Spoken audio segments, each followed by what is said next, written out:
Bonjour à tous. On va attendre que tout le monde nous rejoigne avant de vous présenter un petit peu le déroulement de ce webinaire organisé par le groupement Évolution. Là, pour l'instant, il y a 27 personnes en ligne. On va se donner encore quelques minutes, le temps que tout le monde arrive.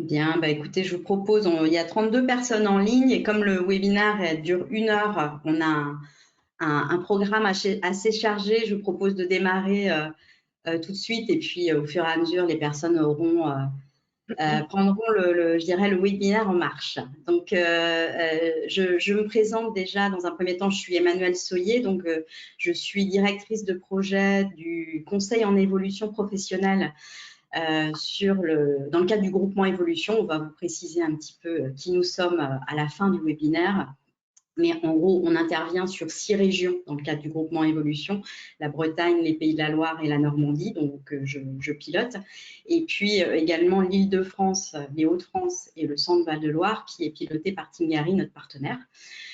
Et dans le cadre de ce conseil en évolution professionnelle, où on accompagne à la fois des salariés, des travailleurs indépendants dans la validation de leur projet, la construction de leur projet, on organise des webinaires pour faire des focus métiers, pour donner de la visibilité sur les secteurs porteurs, faire des descriptifs de métiers. Et donc, on fait appel à nos partenaires pour pouvoir vous présenter et vous donner des éléments sur le secteur, les compétences requises, les demandes des employeurs. Et puis, on peut également ensuite vous préciser comment on peut accéder en tant que salarié à ce type de métier. Et aujourd'hui, donc, on a invité ADN Ouest, qui est notre partenaire sur le Grand Ouest, pour faire un focus sur les métiers du numérique. Et donc, c'est Caroline Argouache qui va pouvoir intervenir pendant environ une demi-heure avec un jeu de questions-réponses ensuite avec vous. Comme vous le voyez, vous n'avez pas tous les micros sont coupés, mais vous pourrez utiliser l'onglet questions pour poser vos questions à l'issue de l'intervention de Caroline. Et donc, dans la deuxième partie du webinaire, ce sera Nawal Karam, qui est responsable partenariat sur les Pays de la Loire pour le CEP, qui pourra vous présenter comment on peut accompagner, je dirais, les salariés et les demandeurs d'emploi et les travailleurs indépendants dans la validation de leur projet de reconversion, quelles sont les étapes clés et comment ils peuvent financer ces parcours. Alors, juste pour préciser, j'ai dit le petit lapsus demandeur d'emploi. Le conseil en évolution professionnelle, c'est un service qui est financé par l'État, qui est gratuit et qui est accessible par tous tout au long de sa vie professionnelle, qu'on soit salarié. À un moment de son parcours, de sa carrière, on peut être demandeur d'emploi et on peut être accompagné par Pôle emploi lorsqu'on est dans cette situation, par Cap emploi lorsque les personnes sont reconnues travailleurs handicapés ont des problématiques de santé, l'APEC pour les cadres et la mission locale pour les jeunes de moins de 26 ans. Tous ces partenaires, tous ces opérateurs CEP accompagnent tous ces types de publics et tout au long du parcours professionnel. Voilà pour l'intro. Je vais passer la parole à Caroline qui va pouvoir vous présenter tout savoir sur les métiers du numérique. Voilà, merci à tous. Bonjour à toutes et à tous. Merci Emmanuel pour cette introduction. Donc en effet, je suis Caroline Argouache, je suis chargée de mission filière numérique et je travaille pour une association qui s'appelle ADN Ouest. On est là sur ce temps de 13h à 14h pour évoquer un petit peu les métiers du numérique et puis on va démarrer tout de suite cette présentation. Donc en quelques mots, ADN West, c'est un réseau d'entreprises du numérique qui a pour objectif d'animer et de développer la filière numérique sur le territoire Grand Ouest. Donc pour nous, c'est la Bretagne et les Pays de la Loire. On a plus de 600 entreprises du numérique qui sont adhérentes à notre association. Et avec eux, on organise une centaine d'événements chaque année sur différentes thématiques liées au numérique, autour de différents axes que vous pouvez retrouver là sur l'écran, que ce soit autour de l'innovation, la transition numérique, la RSE ou bien l'emploi et la formation, comme on est amené à le faire sur ce temps de présentation. Je ne vais pas m'étaler plus longtemps sur ADN West, ce n'est pas l'objet de la présentation ce midi. Donc, on va rentrer dans le cœur du sujet. Alors, cette petite slide en introduction qui permet en fait d'illustrer que le numérique, ça s'accélère de plus en plus. Quand on prend chaque décennie, on voit que c'est de plus en plus dense et on n'a pas la dernière décennie 2010-2020 où on imagine bien le boom qu'il y a pu y avoir aussi sur ces dernières années. Donc, c'est pas si vieux, ça s'accélère de plus en plus. Si on voit que l'iPad, c'est 2010 et l'iPhone en 2007. Twitter, c'est 2006. Amazon, c'est en 95. Donc, c'est vraiment un phénomène qui est très récent et qui explose quelque part dans notre quotidien. Pour commencer sur les métiers du numérique au niveau des employeurs, on va faire la différence entre les entreprises prestataires du numérique et puis les entreprises utilisatrices du numérique. Quand on parle d'entreprises prestataires, ce sont les entreprises dont le cœur de métier et l'activité sont numériques. Donc, c'est une entreprise de services numériques. Vous entendrez sûrement parler auprès de vos employeurs d'ESN, entreprises de services numériques. Donc, ça comprend tout ce qui va être des agences web, des éditeurs de logiciels, des télécommunications, des cabinets de conseil. Tout ça, ça englobe les prestataires du numérique. Et dans le deuxième temps, on va avoir les entreprises utilisatrices du numérique. C'est des sociétés qui ont un cœur d'activité qui n'est pas lié au numérique directement, mais qui l'utilisent dans leur quotidien, que ce soit des secteurs autour du bâtiment, de l'agriculture, de l'industrie ou bien de l'administration. Vous entendrez sûrement parler des DSI, donc des directions des systèmes informatiques. Donc, c'est un département qui compose en fait la société dans la société utilisatrice, aussi bien que le département DRH ou direction marketing par exemple. Donc, qui exerce le métier du numérique? On retrouve peu de femmes. En Pays de la Loire, on estime à 19% de femmes dans les effectifs du numérique. Et sur la région Bretagne, on va être à 23%. Donc, on a un problème de mixité. Oui. Et Caroline, j'imagine que, parce que là, effectivement, on va avoir du public qui peut venir d'autres régions. J'imagine que les stats en Île-de-France, en Haute-France ou Centre-Val-de-Loire doivent être assez proches. C'est vrai. Oui, c'est vrai que nous, voilà, c'est ça. Nous, on rayonne sur Bretagne et Pays de la Loire. Et pour vous donner ces informations-là, on se base sur un observatoire régional qu'on mène au sein de notre association ADN West, qui s'appelle l'ORCN, que vous voyez en bas de la slide. Et comme notre champ d'action est Bretagne-Pays de la Loire, j'ai les données que pour ces deux régions-là. Mais j'imagine que ça doit être sensiblement la même chose sur l'ensemble des régions françaises. Voilà, donc ça permet en tout cas, si ça vous intéresse, vous pouvez aller creuser un peu plus loin sur. Je pense notamment que, effectivement, des projets de femmes sur ce type de métier, elles ont encore plus de chances d'avoir un financement. Dans les priorités des financeurs, c'est clair que ça peut jouer, quoi. Donc, il faut y aller. S'il y a des femmes qui nous écoutent et qui sont intéressées, elles peuvent regarder le sujet parce qu'elles se feront en effet accompagner. Il y a les collectivités territoriales et les organismes publics qui poussent en effet dans ce sens-là. Pardon.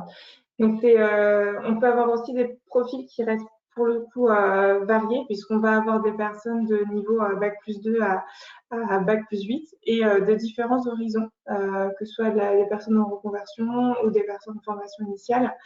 Donc, il y a vraiment malgré le nombre de femmes, le reste des profils peut être malgré tout varié. Et ce sont des métiers, des technologies qui sont en constante évolution. Donc, ça nécessite d'être curieux et d'aimer apprendre constamment, puisque on n'est pas en capacité aujourd'hui à imaginer ce que seront les métiers et les outils et services de demain. Donc, il faut pouvoir s'adapter en permanence, surtout quand on est dans le secteur du numérique, et bien faire la différence entre les métiers du numérique et les métiers qui se numérisent. Si on prend par exemple le métier d'agriculteur, il n'avait rien à voir il y a 50 ans et aujourd'hui. On peut faire des déclarations en ligne pour un agriculteur, on peut avoir une chaîne de robotique dans un élevage. Voilà, c'est des choses qui n'existaient pas forcément il y a plusieurs années. Et on imagine bien que l'agriculteur, il aurait beaucoup moins de cochons ou de vaches s'il devait faire l'alimentation à la main. Ce ne seraient pas les mêmes tailles d'exploitation qu'on connaît aujourd'hui. Donc le numérique permet de numériser quelque part ce secteur d'activité. Sinon, ce qu'on peut évoquer également, c'est que selon justement cette enquête ORCM que je vous évoquais, les entreprises qu'on a interrogées l'année dernière, entre novembre et décembre 2020, nous ont indiqué que les compétences qui faisaient le plus défaut au profil des débutants, c'était l'autonomie, la rigueur, la communication et la relation client. Donc, quand on est en reconversion professionnelle, ce sont souvent des compétences qu'on a pu acquérir dans nos expériences passées et il faut bien les mettre en avant lors des entretiens, puisque ce qu'on entend par profil débutant, c'est un profil qui a moins de 2 ans d'expérience. Donc, il ne faut pas hésiter à mettre ce qu'on va appeler vulgairement les soft skills en avant. Ce ne sont pas forcément des compétences techniques, mais elles sont tout aussi importantes pour les employeurs.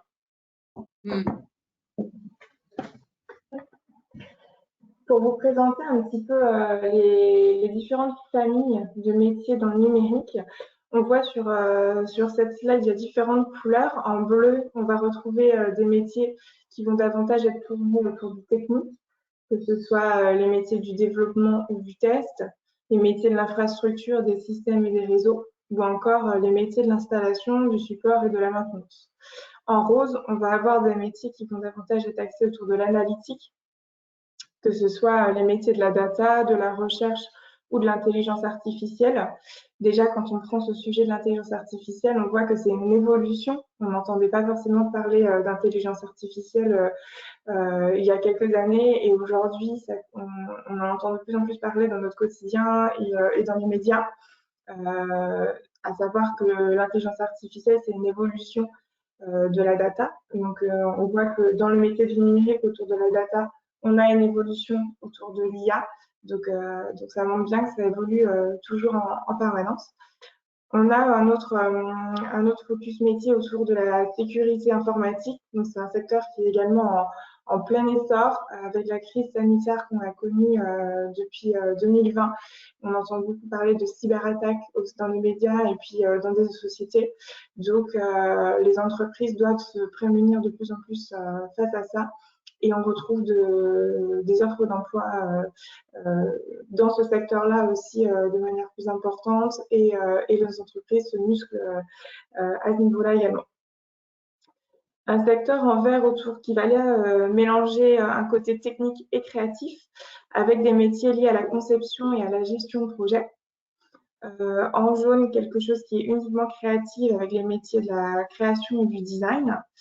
Et en orange, un pendant créatif commercial avec des métiers de la communication et du marketing. Et enfin, en rouge, des métiers vraiment commerciaux autour de la vente et du développement commercial. Donc l'idée, c'est aussi de voir qu'il y a une grande variété en fonction de ses compétences, ses envies et des secteurs d'activité dans lesquels on souhaite travailler. Il y a différentes compétences ou profils qui peuvent être sollicités. Et à chaque fois, il y a différents parcours qui sont possibles aussi pour accéder aux différentes formations et aux différents métiers. Donc, ce que je vous propose, c'est de prendre quelques modules et d'en faire un zoom. Donc, je vous propose de faire un zoom sur 3 métiers. Si on prend pour commencer les métiers du développement et du test, on voit qu'à l'intérieur de cette brique, on va avoir en rose en bas de l'écran plusieurs autres métiers liés au développement. Donc, on voit bien que parmi la slide précédente, on a plusieurs briques et qu'à l'intérieur de chaque brique, on peut aller encore plus loin et il y a plusieurs métiers qui sont présents. Donc, on n'a pas, comme on peut l'entendre parfois, uniquement le métier de développeur web. Je crois qu'Emmanuel, tu voulais compléter. Je voulais juste effectivement faire une introduction par rapport au focus métier pour repréciser un petit peu la commande qu'on a passée à Caroline. C'est de dire, de pouvoir mettre un focus sur les métiers où on peut se reconvertir sur des parcours courts. Puisqu'on sait qu'un salarié qui est en poste, il ne va pas repartir sur un bac plus 5 de formation. Donc, comment on peut mettre en avant notamment des métiers où on peut se reconvertir avec des parcours d'un an maximum, en gros, de formation pour pouvoir, après, il y a certains financements qui sont possibles pour des parcours plus longs, mais voilà. C'était juste la petite intro. Excuse-moi. C'est ça, il n'y a pas de souci.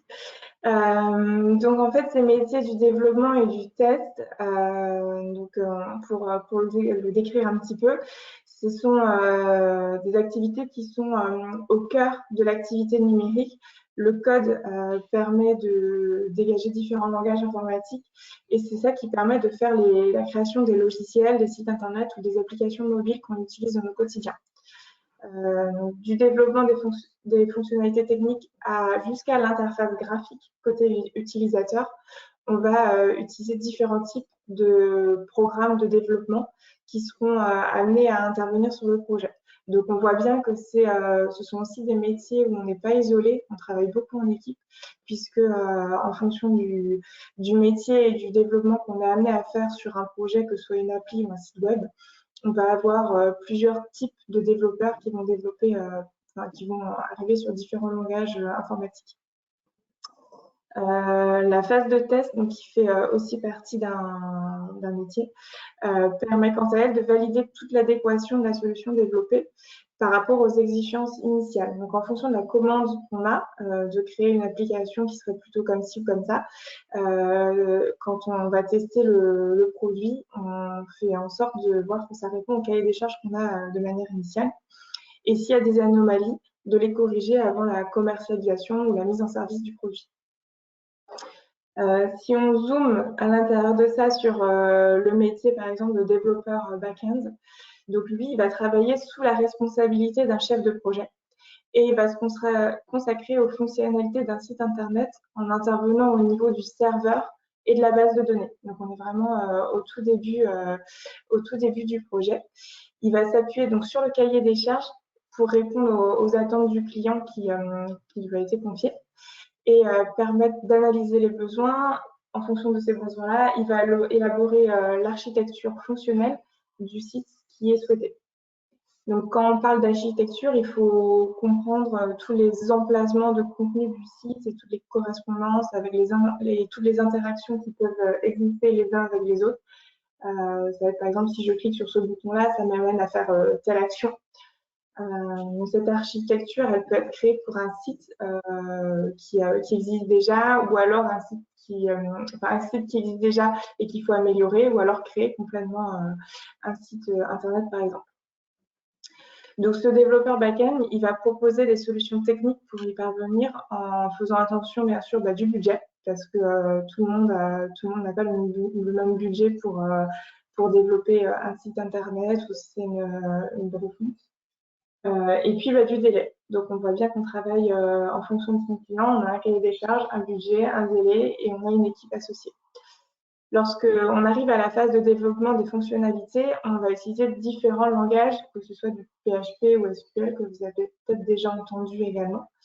Et quand le travail est achevé, il va vérifier que tout ça rentre bien en adéquation avec l'architecture prévue initialement, mais vraiment dans tous les détails, pour après, en fonction s'il y a des bugs au niveau des tests, de régler ces dysfonctionnements-là. Donc ça, c'était pour un premier zoom métier.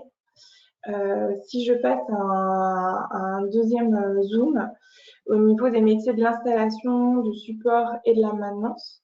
Donc on voit que là, il y a également d'autres métiers qu'on peut retrouver. Il y en a 3 des différents qu'on a répertoriés.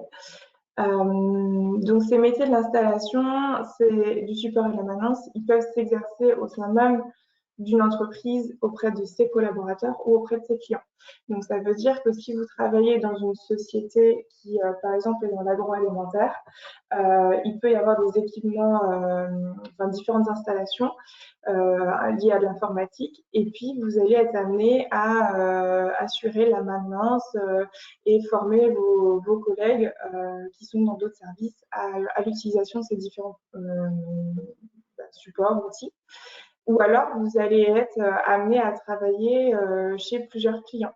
Vous allez avoir votre entreprise qui a différents contrats avec plusieurs sociétés, et vous pouvez être amené à aller en réponse à des besoins lorsqu'il y a des problématiques sur site. Donc, quand l'équipement est installé, il faut accompagner dans son utilisation, garantir son maintien à jour et diagnostiquer les éventuels problèmes pour proposer des solutions et les répondre, puisqu'on connaît tous le principe de la photocopieuse. Quand elle ne marche pas, qu'est-ce qu'on fait? On appelle le technicien et puis on veut que ça fonctionne, puisqu'on a tous besoin d'imprimer le document en question pour diverses raisons derrière. Donc voilà, ça c'est un exemple de cas très concret qu'on peut mettre derrière cette illustration. Si je prends le deuxième métier, donc technicien de maintenance, lui, donc, comme je disais, il va être amené à faire des choses très très concrètes pour aider ses collaborateurs. Donc comprendre pourquoi l'imprimante est bloquée, ça en fait partie, mais ça peut être aussi installer un logiciel, remplacer une carte mère d'un ordinateur. Donc il est vraiment la personne clé dans les entreprises du secteur tertiaire qui sont toutes équipées en outils informatiques. Donc, il faut être forcément très technique, et son activité le met au contact du matériel, des utilisateurs et des informaticiens.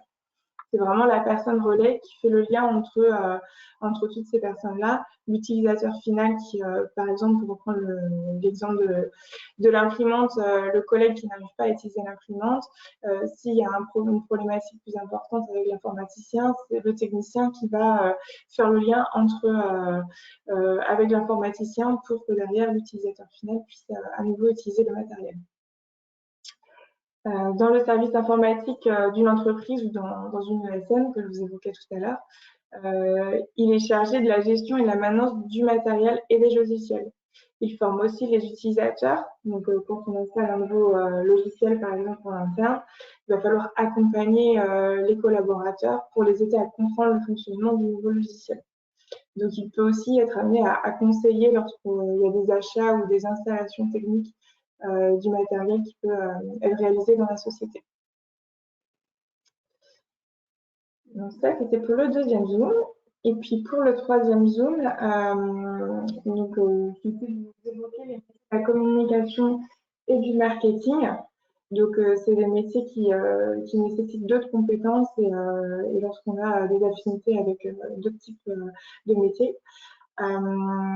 Donc ces métiers, ils consistent à valoriser l'image de l'entreprise, de ses produits ou de ses services sur différents médias, et notamment le web et les réseaux sociaux.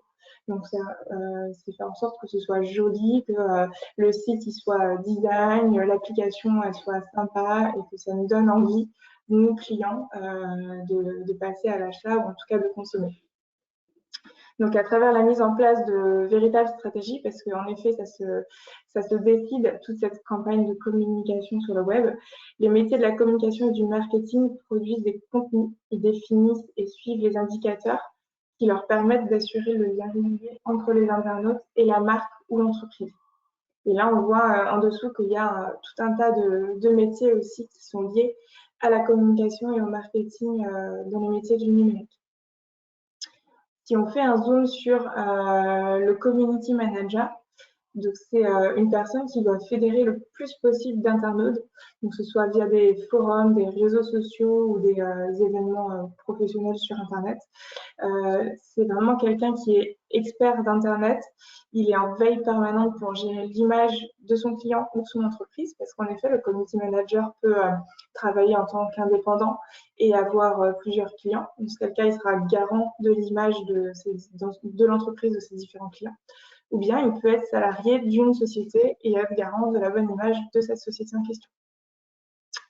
Donc, il doit toujours faire en sorte d'être dynamique et en veille sur Internet et faire en sorte que chacun respecte les règles de bonne conduite au sein de sa communauté qu'il a réussi à créer sur le web pour être derrière réactif et éviter des propos négatifs apparaissent en lien avec l'entreprise.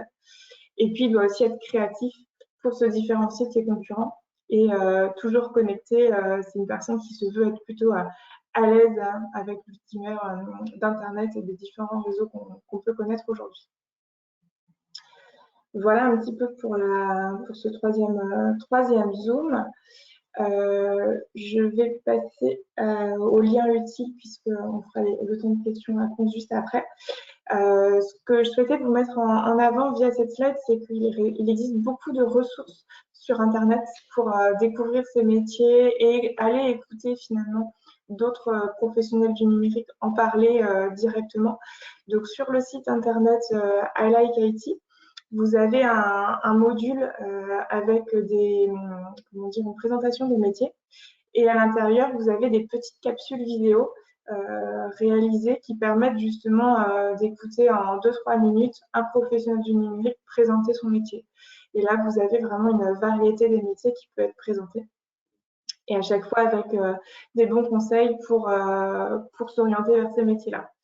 Vous avez également donc sur la chaîne YouTube de Pôle emploi, vous avez une série de 10 vidéos qui a été mise en place avec un YouTuber qui s'appelle Micode. Et c'est pareil, c'est des vidéos assez courtes qui font moins de 5 minutes, qui permettent de comprendre 10 métiers. Donc là, par exemple, sur ce qui est présenté, c'est le motion designer.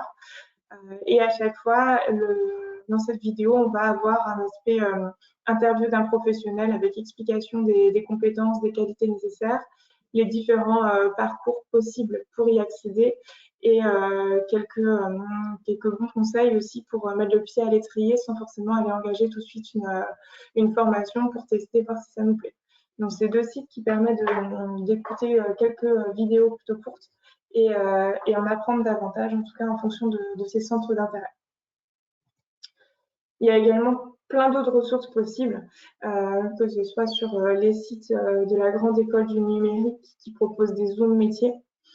Sur le site de l'ONICEP aussi, vous pouvez avoir des informations. Pôle emploi également réalise sur ces métiers du numérique.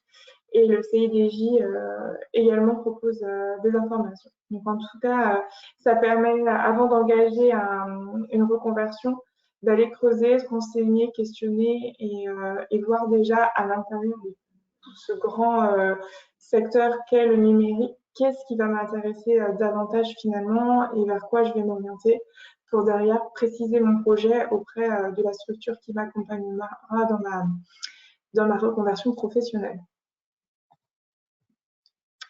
Voilà, j'en ai fini pour la présentation.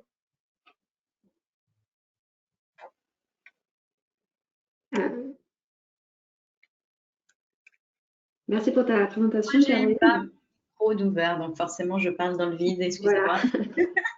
Voilà. Je te remercie beaucoup, Caroline, parce que effectivement, tu as bien zoomé sur tous les métiers, donc et puis les liens vont permettre à tous les participants d'aller creuser de manière plus précise les fiches métiers, les compétences requises, etc.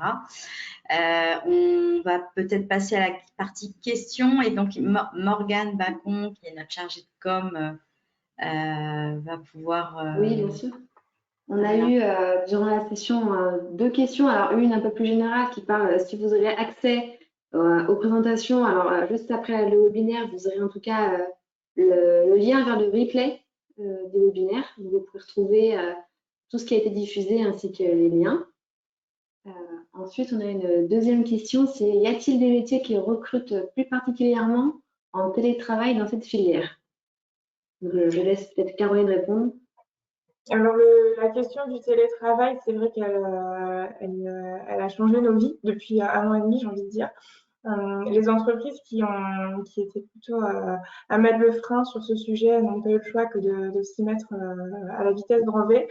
Et de par les échanges que j'ai avec les entreprises dans mon quotidien, je peux dire que l'ensemble des entreprises, maintenant, ça fait partie des informations, en tout cas à prendre en compte pour les nouveaux collaborateurs. Tout le monde voit bien l'avantage d'alterner entre du temps en bureau et du temps en télétravail. Donc en général, c'est plutôt accepté dans les entreprises.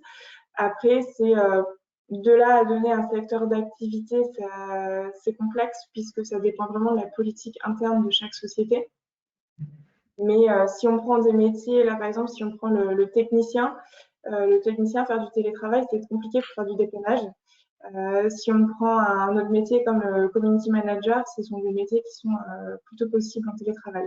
Donc ça va plutôt dépendre à la fois de la politique interne de la société et à la fois du métier exercé, puisque si on a besoin d'aller se déplacer chez le client, on ne peut pas forcément l'exercer en télétravail.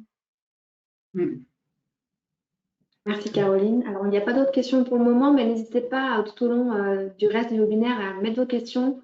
On répondra encore une fois à la fin du webinaire s'il reste effectivement des questionnements. Et donc, on va passer je passe la main à Nawal Karam qui va pouvoir nous présenter comment on peut accompagner une personne dans un projet de reconversion concrètement. Ok. Alors, du coup, est-ce que vous voyez bien mon écran? Oui, alors si tu peux mettre en plein écran, ce sera encore mieux. Parfait. Ça va arriver. Ça va bien.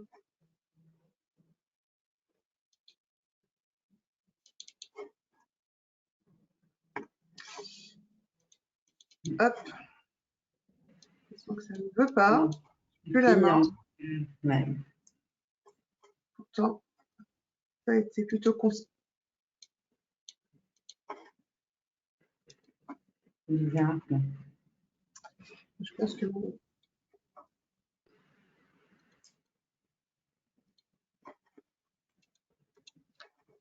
Les petits aléas techniques. Ouais.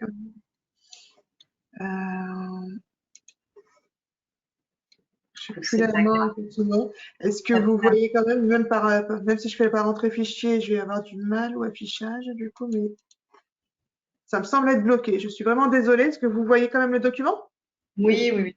On va faire avec, t'inquiète. Bon, on va pas perdre plus de temps. Donc, écoutez, Nawal, donc je représente le groupement Évolution. Donc, je ne vais pas revenir sur l'introduction faite par Emmanuel concernant effectivement les prémices et la construction du groupe Évolution. Voilà, juste faire un focus sur le fait que que le groupement, donc à l'origine effectivement de ce webinaire aujourd'hui, va s'occuper essentiellement des actifs occupés. Donc, qu'est-ce qu'on entend par les actifs occupés aujourd'hui? C'est voilà, le groupement Évolution et hop, j'arrive pas à passer les slides, c'est quand même assez fou. Va s'occuper.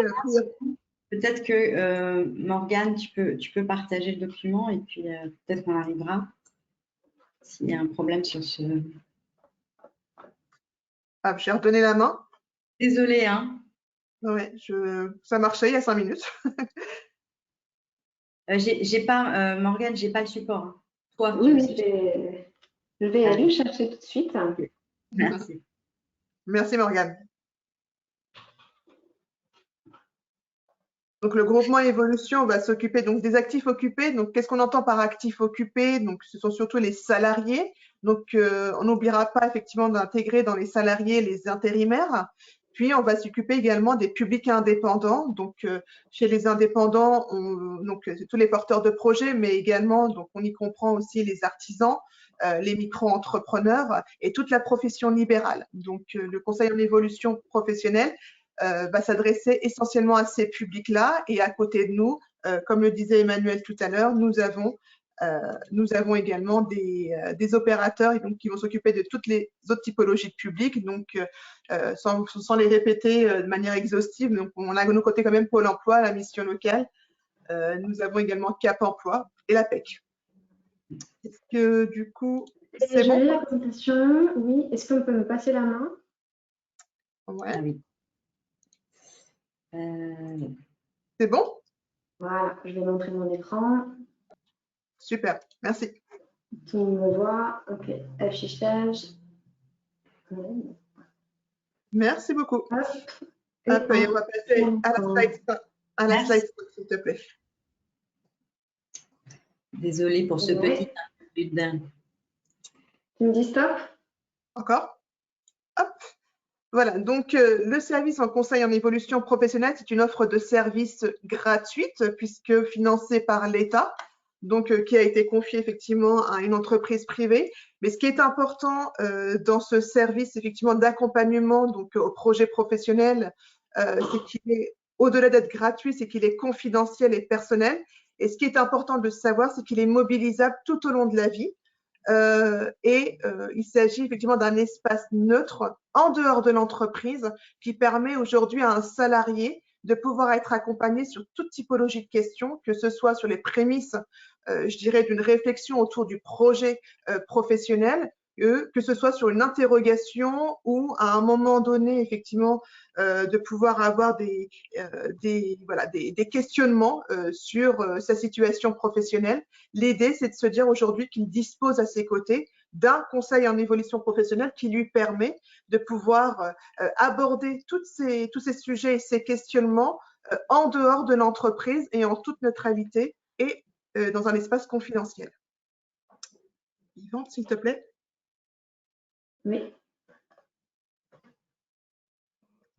Alors, quand on parlait effectivement, quand j'évoque effectivement que ce conseil aujourd'hui peut être utilisé et surutilisé, je dirais, par les salariés, c'est que aujourd'hui un salarié peut se présenter et peut mobiliser cette offre de service tout simplement pour faire le point. À un moment donné, c'est pouvoir aussi avoir cette chance de disposer d'un temps d'écoute et de recul sur cette situation professionnelle et pouvoir exprimer une demande et obtenir de l'information. Donc, si je dois illustrer effectivement sur cette question de faire le point, aujourd'hui, on m'a parlé d'un compte personnel de formation, on m'a demandé effectivement de mettre mon DIF qui arrive à échéance au 30 juin sur mon compte personnel de formation. Je ne sais pas comment faire. Qu'est-ce que je peux en faire de ce compte personnel de formation? Comment il peut rendre service également à mon projet professionnel? C'est aujourd'hui, je suis en souffrance dans mon poste de travail. J'ai besoin effectivement de prendre du recul et d'être conseillée. C'est aussi pouvoir instaurer aussi un dialogue qui peut être rompu avec sa hiérarchie, avec son équipe, avec ses pairs. Et voilà, l'idée, c'est de pouvoir prendre du recul et prendre de la formation et du conseil. Encore une fois, en toute confidentialité et en neutralité, le conseiller en évolution professionnelle est là pour vous soutenir et vous accompagner. Donc, toute typologie de questions liées, je dirais, aux enjeux professionnels peuvent être posées dans cet espace-là. Tu peux avancer? Oui. Merci.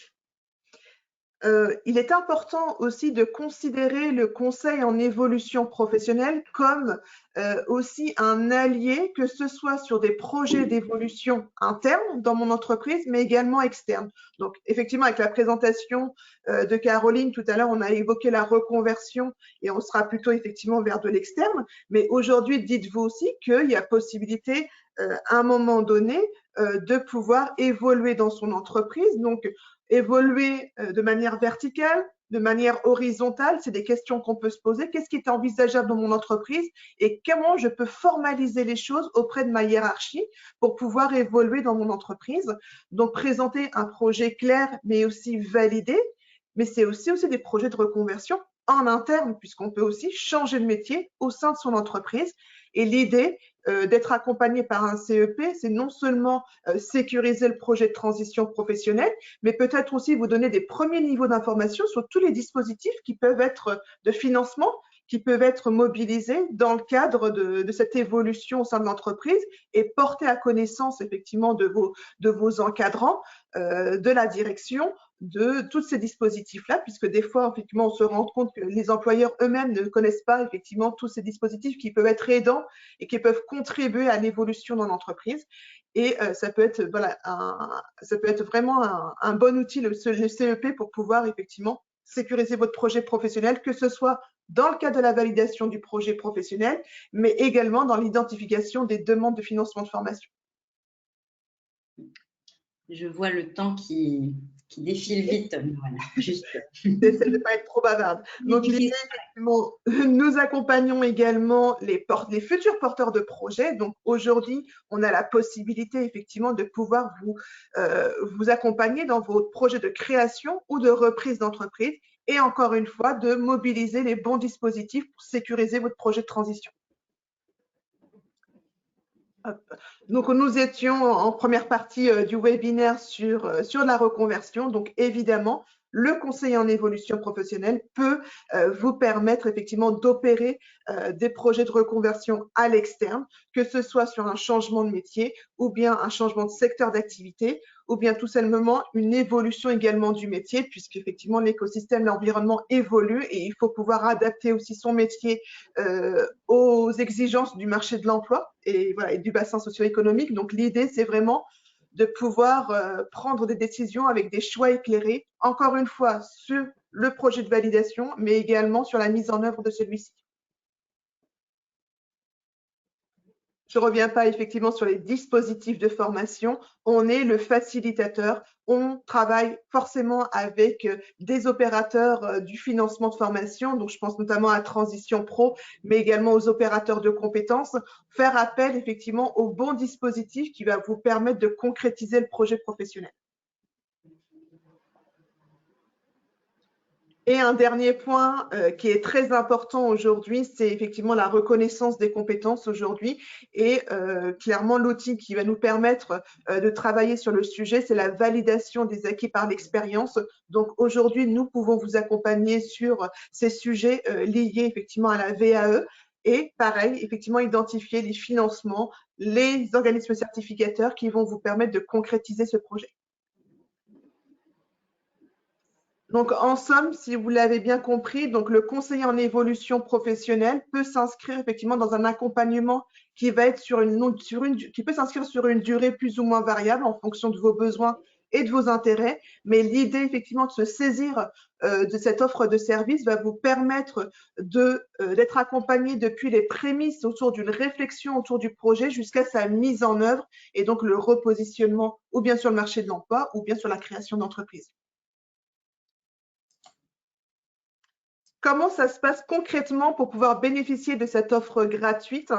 Il faudra tout simplement vous munir du numéro vert, donc gratuit également. Donc, vous pouvez accéder à cette offre de service en prenant rendez-vous, un premier rendez-vous avec un conseiller. Donc, le numéro vert va figurer sur notre plateforme, donc infocep.fr. Si tu peux passer la slide suivante, qui se présente comme suit. Donc, vous avez la possibilité ou bien de mobiliser l'offre de service par téléphone. Donc, vous aurez les numéros de téléphone directement sur notre plateforme. Donc, un numéro vert gratuit différent en fonction des régions. Mais tout est répertorié sur notre site infocep.fr où vous pouvez directement prendre un rendez-vous en ligne directement sur la plateforme, donc en réservant un créneau en ligne directement. Pour votre information, les conseillers en évolution professionnelle peuvent vous proposer des rendez-vous sous différentes modalités. Donc, ça peut être du présentiel, ça peut être au téléphone, ça peut être via visioconférence. On va s'adapter effectivement à votre disponibilité puisque vous êtes salarié. Effectivement, le groupement évolution, comme le stipulait Emmanuel en introduction, donc nous opérons dans tout le Grand Ouest. Et vous pouvez effectivement nous retrouver sur notre plateforme infocep.fr qui est une plateforme effectivement à partir de laquelle vous allez pouvoir prendre rendez-vous, mais c'est également un espace de ressources pour un premier niveau d'information sur pratiquement tous les sujets liés au métier et à l'évolution professionnelle. Et la slide la plus importante, en espérant que j'ai un peu plus de temps, Emmanuel. Voilà, l'idée, c'est… si on peut laisser de la place un petit peu pour l'échange, 5-6 minutes, quoi. Merci. Voilà, donc une slide relativement importante et qu'il faut porter à votre connaissance, donc, et d'où l'intérêt effectivement d'un conseil en évolution professionnelle, c'est qu'aujourd'hui, voilà, ce qu'on peut vous proposer dans l'offre de service, c'est ces 3 moments clés. Et dans ces 3 moments clés correspondent effectivement à notre vision de la validation d'un projet professionnel, puisque encore une fois, nous sommes ici dans cette offre de service pour sécuriser votre projet de transition. Et clairement, qui dit sécurisation dit à un moment donné pouvoir vous recevoir. Donc, c'est ce qu'on appelle faire le point. Donc, ça se traduit concrètement sur un rendez-vous d'1h30 où vous allez pouvoir disposer d'un temps d'écoute et de recul sur votre situation professionnelle, qu'on puisse faire un état des lieux partagé. Donc, l'idée, c'est que vous puissiez formaliser votre besoin et qu'on puisse caractériser votre demande. Et voilà, qu'on puisse vous donner un premier niveau d'information.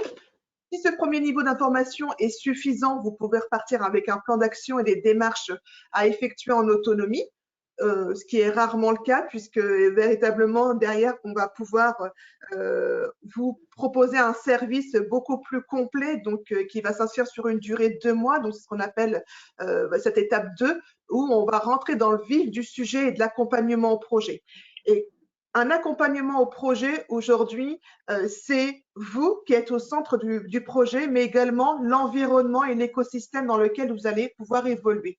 Et clairement, aujourd'hui, on va commencer un travail sur la validation du projet professionnel en commençant par s'intéresser à vous, vos intérêts, vos motivations, et puis à partir de voilà, et l'environnement dans lequel vous souhaitez travailler votre histoire de vie, qu'est-ce qui est compatible aujourd'hui avec qui vous êtes, hein, pour pouvoir demain confronter effectivement vos intérêts, vos motivations avec la réalité du marché de l'emploi et qu'est-ce qui peut être compatible en termes de métier. Donc, le rôle du CEP, c'est effectivement orienter vers des pistes professionnelles, mais également prendre en compte effectivement vos premiers besoins et puis vos premiers intérêts en termes d'évolution professionnelle et venir confronter ces pistes professionnelles par rapport à la réalité du marché de l'emploi. Et puis notre rôle aussi, c'est aussi d'ouvrir le champ des possibles parce que vous pouvez aussi venir avec une idée et puis de se dire effectivement, est-ce que cette idée-là, elle est véritablement en cohérence avec le bassin local ou pas? Et qu'est-ce qui fait effectivement aujourd'hui qu'on peut mobiliser ou pas des aides liées à la formation au recrutement qui permettraient de concrétiser de manière beaucoup plus sécure votre projet. Donc voilà, donc ouvrir le champ des possibles, s'intéresser à vous au milieu de cet écosystème et puis derrière, effectivement, une fois qu'on a identifié des pistes réalistes et réalisables, c'est de pouvoir tester le métier, je dirais, de manière concrète. Donc, on a une délégation pour que vous puissiez faire des stages, des périodes d'immersion en entreprise, puisque, effectivement, de l'abstrait qui sont les fiches métiers, etc., vous avez besoin d'aller toucher le métier et d'aller dialoguer avec les collaborateurs qui vous donnent une vision claire du métier, les avantages, les inconvénients, les évolutions possibles, etc., pour que vous puissiez prendre une décision sur la base de choix éclairés. Donc, voilà, donc aux côtés de la période d'immersion, il y aura également des enquêtes métiers. Et à la lumière de tout ça, nous pourrons valider votre projet professionnel et ce n'est que là, à partir de ce moment-là, qu'on va parler formation. Donc, il est très important aujourd'hui de se dire effectivement que la formation reste un moyen et pas une fin et qu'en amont, il faut que le projet professionnel soit validé. Donc, une fois effectivement qu'on a validé le projet professionnel, on parle formation. Le conseiller en évolution professionnelle est là effectivement pour pouvoir cibler la formation adéquate effectivement par rapport à ce projet professionnel.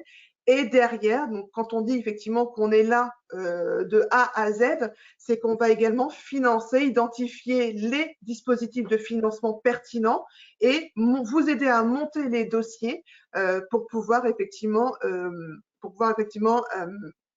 avoir quelque chose, pour pouvoir sécuriser la demande de financement et avoir un dossier où le projet est formalisé, je dirais de manière professionnelle et qui puisse être entendu effectivement par les différents décisionnaires concernant cette demande de financement. Donc, c'est aussi interroger effectivement nos partenaires, que ce soit transition professionnelle ou d'autres dispositifs qui vont vous permettre effectivement de multiplier les chances de réussite, je dirais, de concrétisation de votre projet de formation. Et puis, une fois que la demande de financement est validée, bien évidemment que le CEP reste à vos côtés dans le cadre du suivi de formation et le post-formation pour la mise en œuvre de votre projet. Donc, quand on parlait effectivement de dispositifs de formation, on vous a mis effectivement quels sont les dispositifs sur lesquels on peut vous accompagner. Mais clairement, votre compte personnel de formation, s'il n'est pas ouvert, il va falloir l'ouvrir dès aujourd'hui, c'est important. Et clairement, aujourd'hui, un rappel effectivement sur les droits DIF qu'il faut alimenter. Donc, il vous appartient. Il faut l'ouvrir et il faut l'optimiser. Donc, l'idée, c'est effectivement de pouvoir vous accompagner sur ce sujet-là. Et sur les projets d'évolution interne, aujourd'hui, on travaille également avec vos opérateurs de compétences qui sont en lien avec votre entreprise. Donc, on parle de la ProA pour les reconversions au sein de l'entreprise. On peut mettre en place aujourd'hui des reconversions par alternance au sein de l'entreprise et pris en charge par l'opérateur de compétences. Bien évidemment, aujourd'hui, il y a des obligations employeurs, effectivement, concernant le plan de développement de compétences, comment y avoir accès et comment, effectivement, interroger sur le sujet et comment inscrire son projet professionnel dans le plan de développement de compétences. C'est aussi un sujet que peut porter le CEP à vos côtés. Et puis, nous avons également la FEST, qui est malheureusement aujourd'hui méconnue, mais qui est un dispositif qui permet effectivement des actions de formation en situation de travail et qui permettent aussi l'obtention d'une certification à l'intérieur même de l'entreprise. Donc, des sujets, divers dispositifs qui sont plus ou moins connus des salariés et des employeurs et auxquels on peut vous sensibiliser pour pouvoir porter des messages.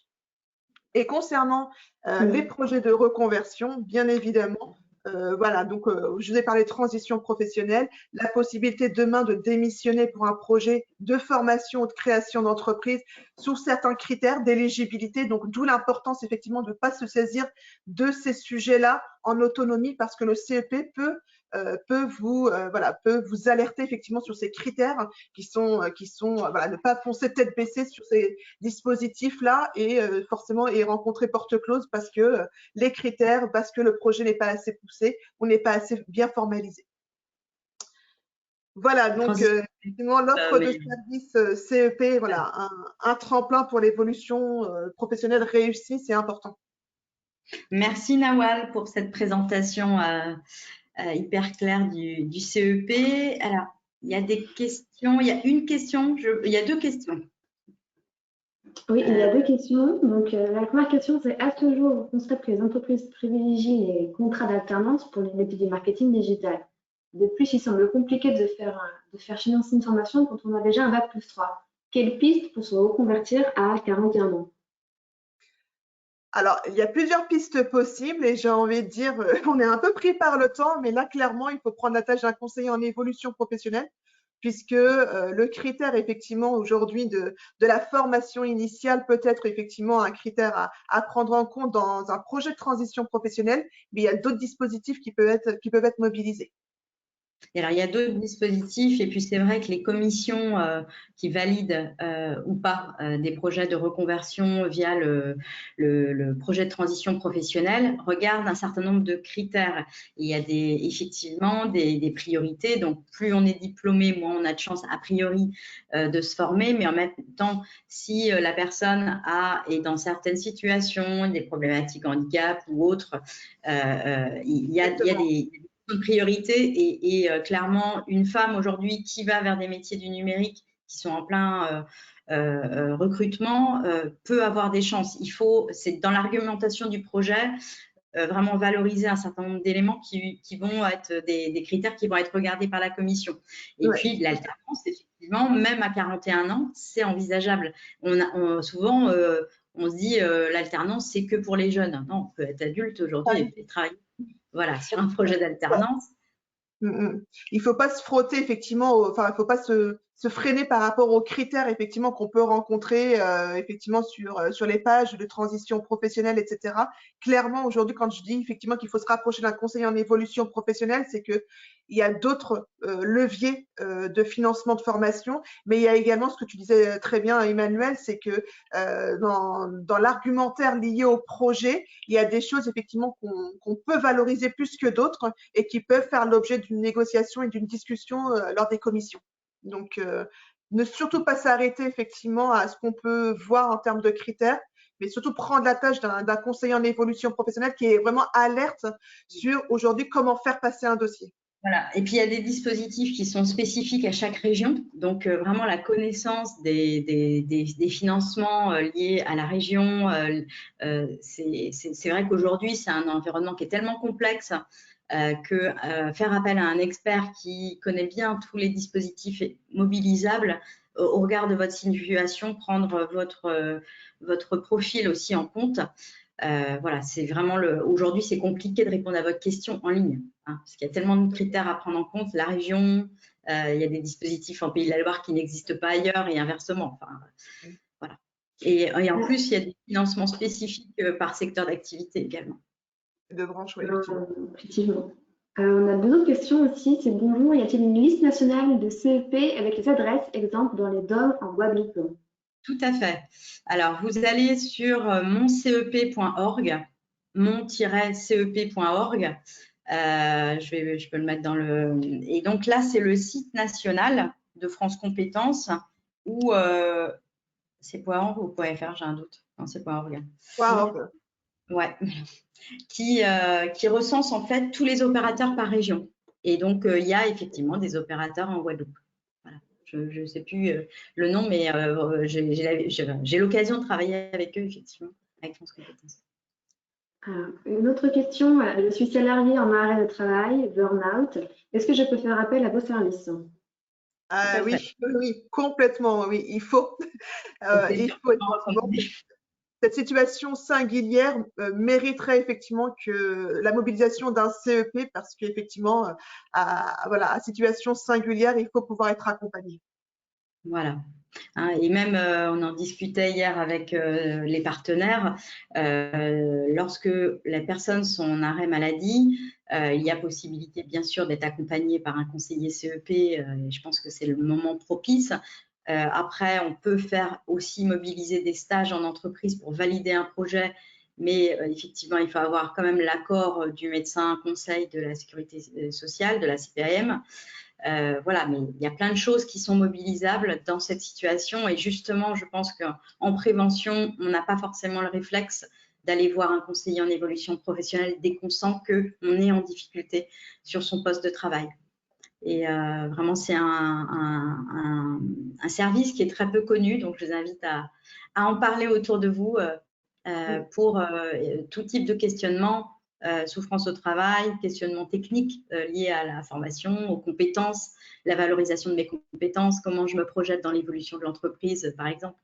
Il y a pléthore de sujets comme Nawal a pu nous le présenter tout à l'heure. Alors, j'ai une toute dernière question. Je pense qu'après, on devra s'arrêter. C'est, voilà, j'ai 55 ans. L'entreprise me refuse des formations internes. Donc, est-ce que ça peut le faire pour faire un CEP?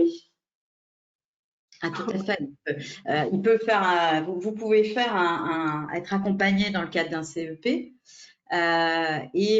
Effectivement, si donc je dirais que le conseiller en évolution professionnelle, il va pouvoir vous permettre de prendre du recul par rapport à la situation, d'essayer de voir quels pourraient être les leviers d'argumentation au regard du projet pour mieux dialoguer avec votre entreprise sur votre projet, pour que argumenter, expliquer, parce que des fois, c'est aussi des problèmes de communication où on n'arrive pas à expliquer et à valoriser en fait l'intérêt que pourrait trouver l'entreprise dans ce projet. Et puis peut-être qu'il y a d'autres solutions aussi, parce que ça peut être aussi un projet personnel et vous pouvez peut-être mobiliser d'autres sources de financement que passer par l'entreprise et le faire, je dirais, en parallèle. Il y a un certain nombre de salariés aujourd'hui qui utilisent leur CPF aussi pour des projets complémentaires à l'évolution interne. Je ne sais pas si Nawal, tu… peux compléter. Non, je suis complètement d'accord, effectivement, que ce soit sur des histoires de vie ou des évolutions professionnelles. Et puis des fois, on se rend compte effectivement aussi qu'on a des refus des employeurs parce qu'ils sont en méconnaissance aussi des dispositifs de formation et des financements de formation. Je crains que ça coupe. Je ne sais pas si on dépasse. Non, ça a l'air de fonctionner. Est-ce qu'on utilise GoToWebinar pour la première fois? Non, ça. Oui. Bon, c'est parfait.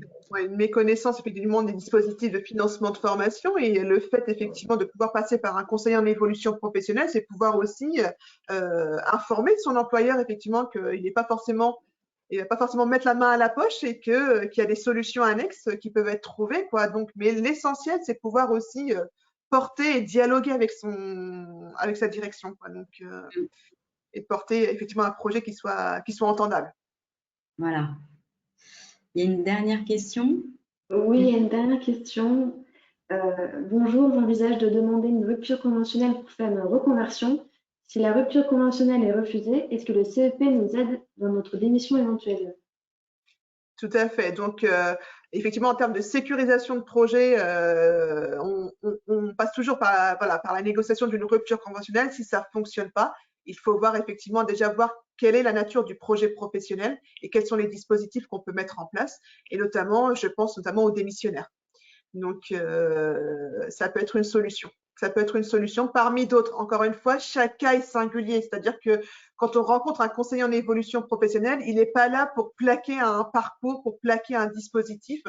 On est face à l'humain, on est face à quelqu'un de singulier. Et donc, clairement, le premier rendez-vous, c'est aussi faire connaissance et adapter l'offre de service aux besoins de la personne. Donc, aujourd'hui, de pouvoir vous répondre au tac, je pense à un dispositif, mais je ne vous connais pas. Donc, il se peut effectivement, voilà, vous êtes une femme, vous avez 55 ans, voilà, vous avez une RQTH ou pas, une reconnaissance handicap, pardon.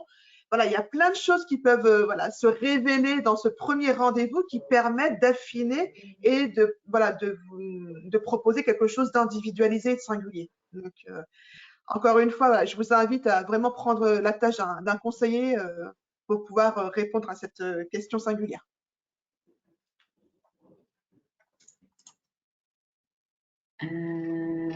C'est bon, je pense qu'on a fait le tour des questions. Oui. Bah, écoutez, je suis ravie. Nous sommes encore 27 présents, ce qui est vraiment très très bien parce que vous avez été nombreux à nous suivre jusqu'au bout. J'espère que ça a répondu à un premier niveau de questionnement. Et puis, je remercie encore Caroline pour son intervention et puis Nawal également et Morgane pour l'animation de ce webinaire. On va vous faire parvenir un petit questionnaire, je pense, à l'issue de… Voilà, une petite enquête très courte pour savoir d'où vous venez notamment et puis si vous souhaiteriez avoir davantage d'éléments d'information lors de webinaires futurs. Sachez qu'on réalise des webinaires sur différents secteurs tous les mois. Il y en a 1 à 2 par mois et vous pouvez trouver le programme de tous les webinaires sur notre site InfoCEP. Voilà. Écoutez, je vous remercie beaucoup. Merci beaucoup. Je vous souhaite une bonne journée. Également. Merci. Au revoir. Au revoir.